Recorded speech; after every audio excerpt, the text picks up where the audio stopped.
Hey class, Prof JC here, and I want to thank you for taking time to watch this video here. So here's what's going to happen over the next 15 weeks now. Every single week you'll get at least one video from me, probably no more, but you'll get at least one video from me. And the video will be about 10 to 20 minutes in length. If I get real excited about it, it might be 25 to 30 minutes, but I'm going to try to keep it around 20 to 25 minutes.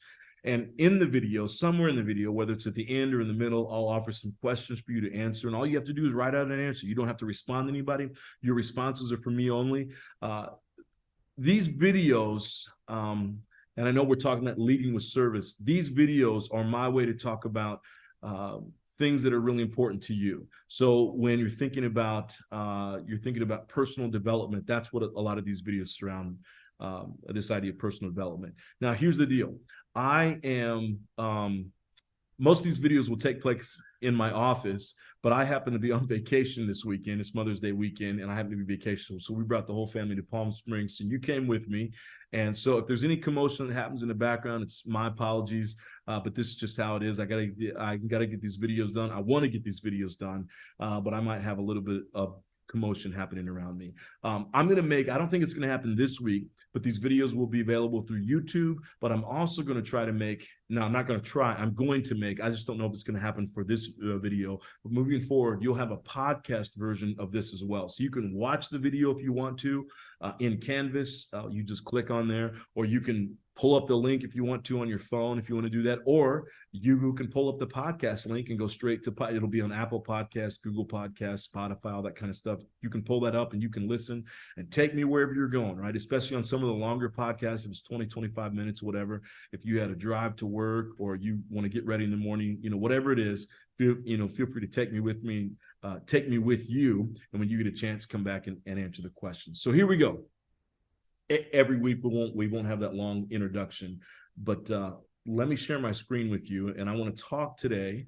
I can't think of a better thing for us to talk about than, and that is not the right one. So let me get up the right screen. Okay, here we go. I can't think of a better subject for us to talk about than the purpose-driven life. We're talking about this idea of service. And what does that mean to live a life of service? What does that mean to give of yourself? And so I think before we get into this class, the first thing we have to do is stop and talk about what does it mean to have a purpose-driven life? And as we're going to talk about today, a purpose-driven life is really a service-driven life. And so we'll talk about that here in a little bit. But here's one thing I want to say before we dive into what Rick Warren is saying. This was a phenomenal book, and it was a game changer for me. Here's something I found through this book. Really, the Bible, right? And I'm a Christian. I teach at a Christian university. The Bible has a lot of principles that will help us succeed, not just in business, or I guess I should say this, not just in life, but also in business, also in leadership, right? So many of the great leadership books out there, they have principles that are based on what the Bible says. And so when Rick Warren brought this book out, and this was way back in the early 2000s, called The Purpose-Driven Life, it took the world by storm, because so many people are asking this question: what is my purpose? What am I supposed to be doing with the rest of my life? And so I think that this was a message a lot of people wanted to hear, a lot of people needed to hear. But I think if we get what we're going to talk about down today, if you get this down today, it's going to make you a better person. It's going to make you a better leader. It's going to make you a better parent, make you a better friend, better in relationships. All of this is important. So here's what I want to do. I'm going to read a little bit from what's called The Purpose-Driven Life. And this is taken out of everything on the screen in front of you is taken out of The Purpose-Driven Life. The first chapter, the first few sentences, and I'm just going to start reading about it, and then we'll end with the question. And then from that question, that's where assignment's going to be. So let's just read from The Purpose-Driven Life. And here's how it starts. And I love this phrase right here. We need to hear this. It's not about you. And then Rick Warren goes on to say, the purpose of your life is far greater than your own personal fulfillment, your peace of mind, or even your happiness. It's far greater than your family, your career, or even your wildest dreams and ambitions. If you want to know why you were placed on this planet, you must begin with God. You were born by his purpose and for his purpose. Now, I know not everybody who comes to Point Loma is a Christian, and that's okay, okay? So we're not going to, I don't want you to think all of these videos I have are going to be, forcing Christianity on you. That's not the way it's going to be.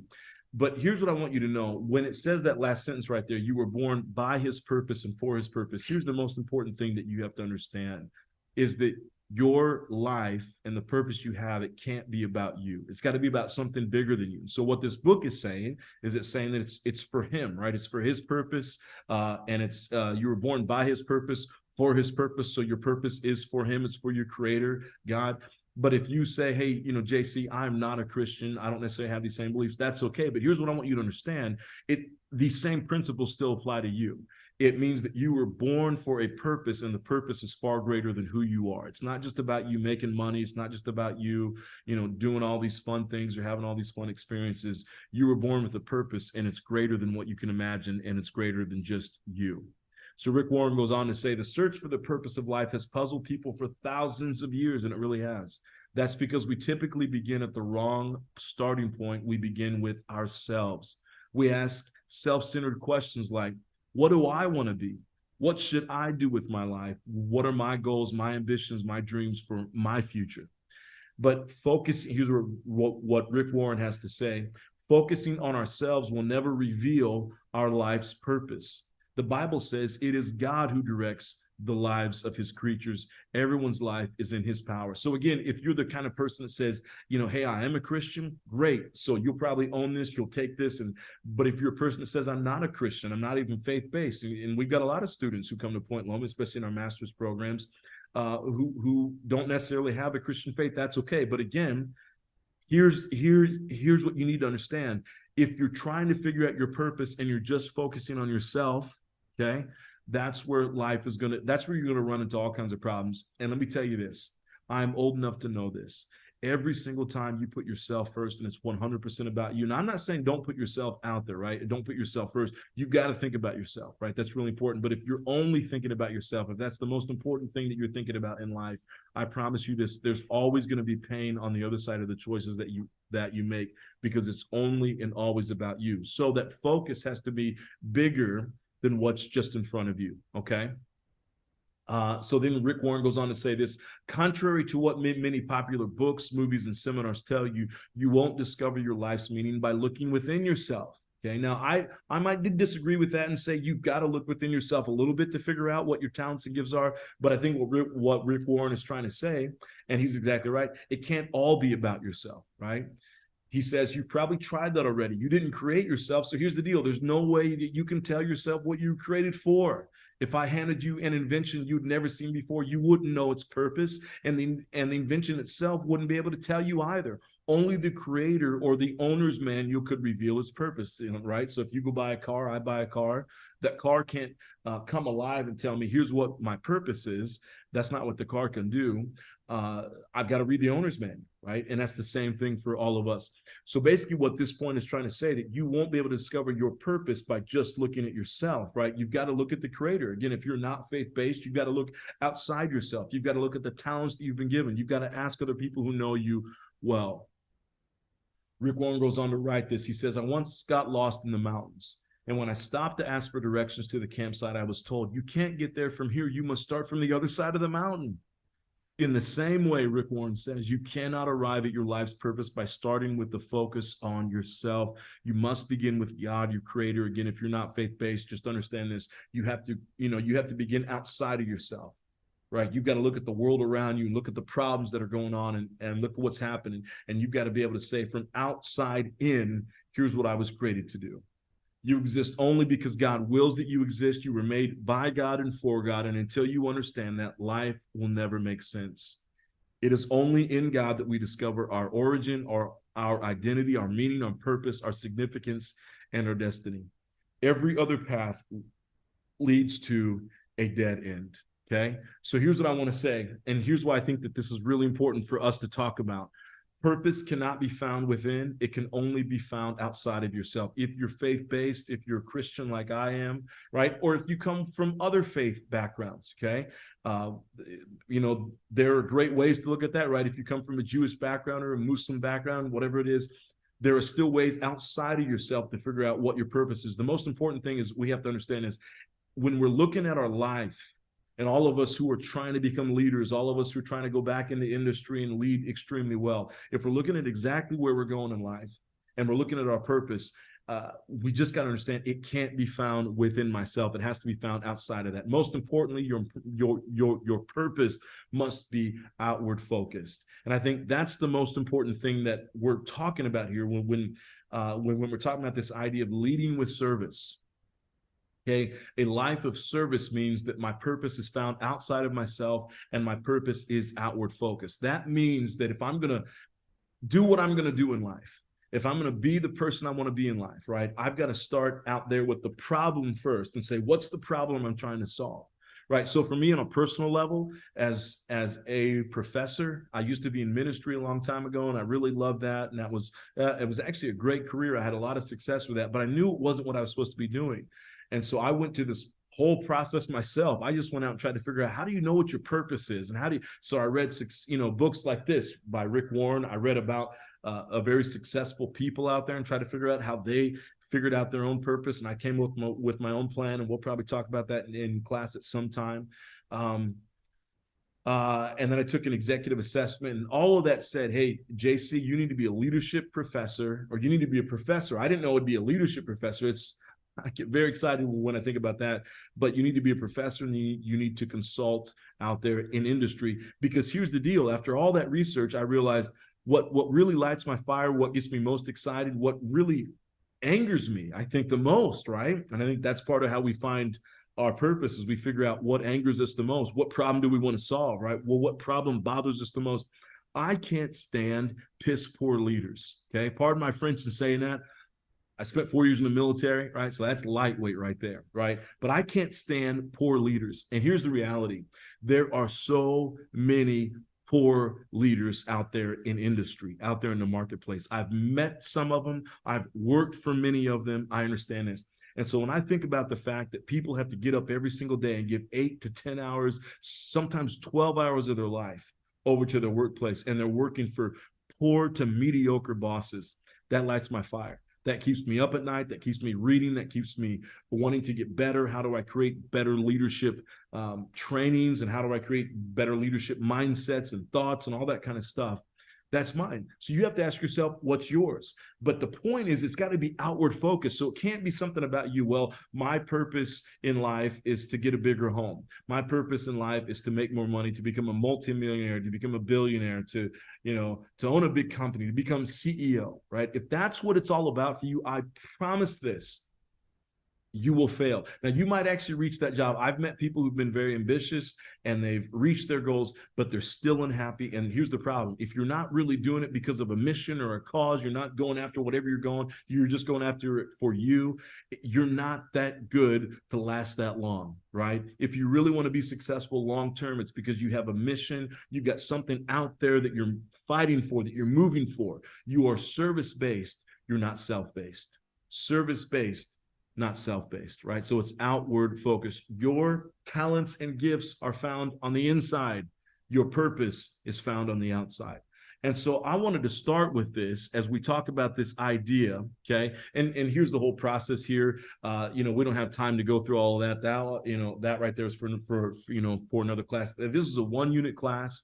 And so I just wanted to start by just walking you through the importance of having a service-based mindset. It's not just about, I know at the end of our class here, as you move towards it, you're going to go out there and do a service project with a company or organization. That's great, right? You'll be able to write an assignment about it. That's great.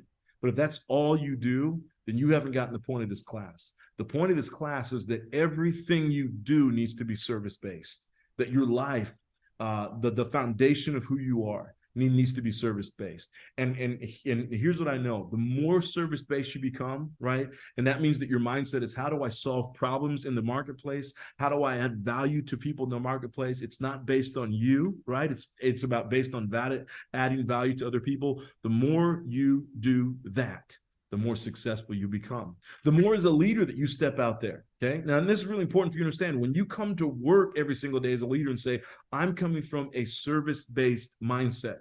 How do I serve the people who are around me? How do I serve the people who are with me? You're going to have more success. You're going to get more out of your people when you're there to serve them, when they know that you're there to serve. You don't have to say, you don't have to walk in and say, hey, I'm here to serve you. You don't have to do any of that. They're going to know, right, by your actions. And the more you're able to do that, the more you're able to show up in the world from a service-based mindset, I promise you, success is going to follow. So here's what I want us to talk about here. Okay, so here's what I want you to answer this week as you're looking at this idea of leading with service. Okay, so I guess here's the first question I want you to think about. What is one thing I need to change in my life to become more service-based? Okay. Now you might say, hey, I am service-based. And I actually know some of you who are on the call, and some of you are very service-based. I know that for a fact, but we can always become more service-based. So I want you to think that. Dig deep. No one else is going to see your answers, just you and me. Okay. And I'm not going to tell anybody. Okay. So I want you to think about that. Is there something in my life that's holding me back from being more service-based? Is there something I can do to become more service-based in life? Okay. So that's the first question I want you to answer. And then I want you, if you're so bold, I'd love for you to say, here is my service to the world. And my service to the world is, and then answer that. Tell me the problem you're solving. Tell me what you believe your purpose is. Tell me what you believe you exist for. Say, my service to the world is, right? And the reason why we're doing this is I want you to be thinking outward focused. And some of you, I'll be honest with you, some of you have done this. You're great at this. Some of you have not yet taken time to do this. You're getting this degree because you want to get a promotion, you want to make more money. You're getting a degree because you want to make your parents proud. You're getting a degree for whatever reason, but it's not really about how do I become a better leader? It's not really about how do I approach the world from a service mindset. I want that to fit. If you get out of this degree, you walk away from this degree, and it's all about just getting, I tell people this all the time. It's all about just getting a great GPA, and it's all about trying to get a raise. We have failed you. By the time you're done with this degree, it needs to be, I am service mindset. I'm consistently thinking about how I add value to the world. Okay. So again, that first question, is there anything keeping me? How do I become more service-based? How do I think more from a service perspective? That second question, that I want you to answer is, what is my service to the world? My service to the world is, and then answer that out. And why is that your service to the world? Take time and think about those two things, okay? And again, final thought, just remember this: the more service-based you are, the more success you're going to find. Hey, thanks so much for reading. I got to get back in the pool here with my family. Thanks so much for listening to this podcast. I'll see you on the next video, and I look forward to your answers. We're going to have a great semester together. Take care. I'll see you soon.